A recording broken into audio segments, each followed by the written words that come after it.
I help clients buy over 1,000 properties before I made my own move into a new investment strategy. Most people get this backwards. Most people start by asking, what should I invest in? Then they chase the answers, the opinions, the headlines. But the operator path is different. You do the reps first. You build the judgment by being in deal flow. And then you earn the right to take bigger swings with your own capital.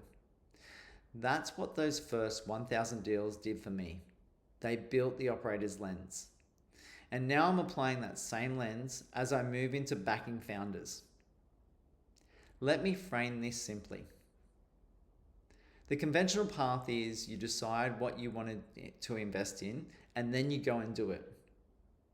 But the path that actually works is you do the reps for someone else first, you learn what matters under real conditions, and then you earn the right to do it for yourself.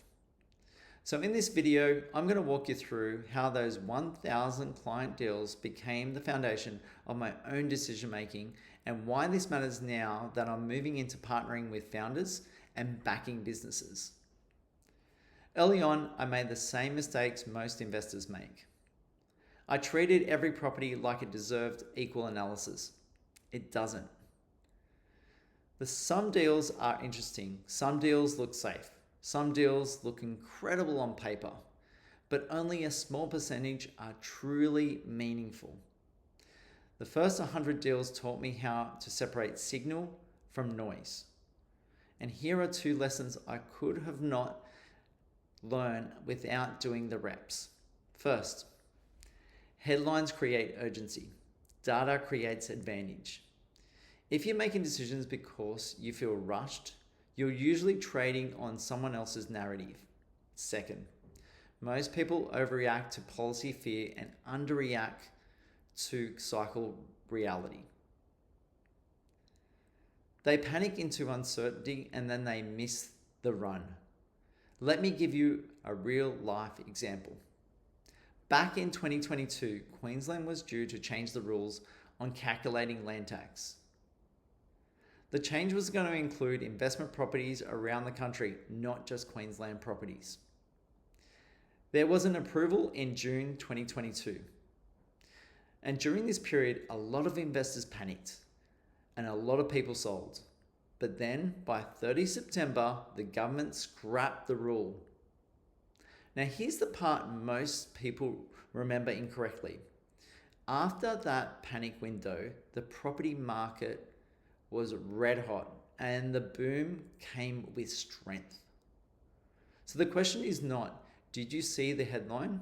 The question is, did you assess the play? Because most retail investors lose for one reason. They read the headlines instead of doing the reps. Once I got past this first 100, the deeper lessons started to show up. Markets do not behave like the headlines. Markets behave like people. And when you've been in deal flow for long enough, you start seeing the patterns that repeat. Vendor psychology, regional cycles, the gap between asking price and sold price, and the exact moments where fear creates opportunity.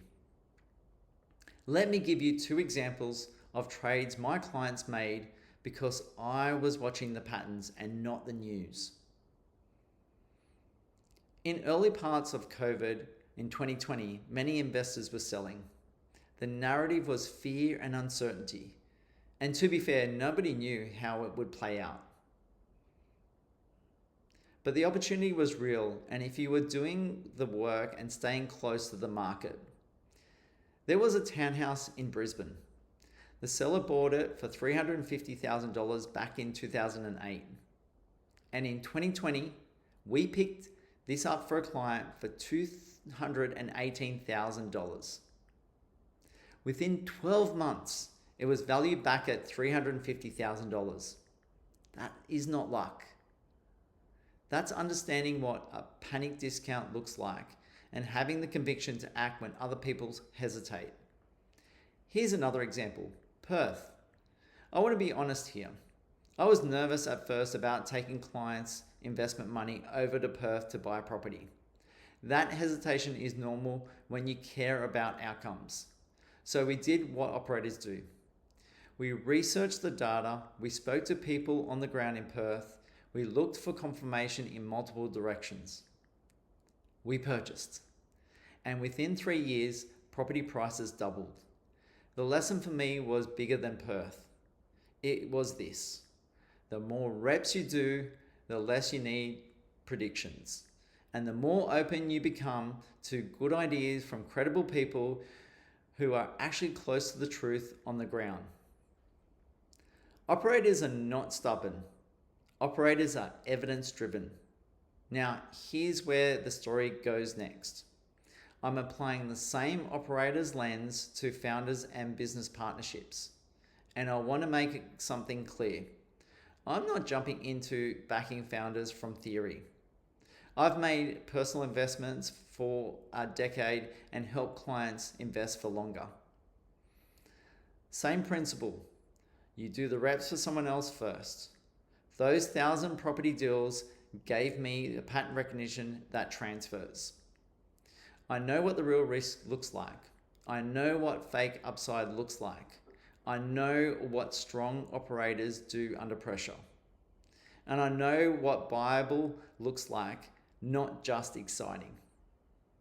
It's a different asset class, but it's the same lens.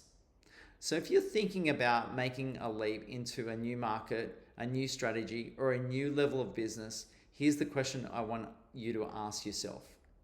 What reps have you done for someone else first? Because the reps compress time. They build judgment. And they reduce the kind of mistakes that cost years. If you're running a business past the validation stage and you want a partner to help you make that 7-figure jump, someone who has actually exited and understands what it makes a business viable, apply to partner with me.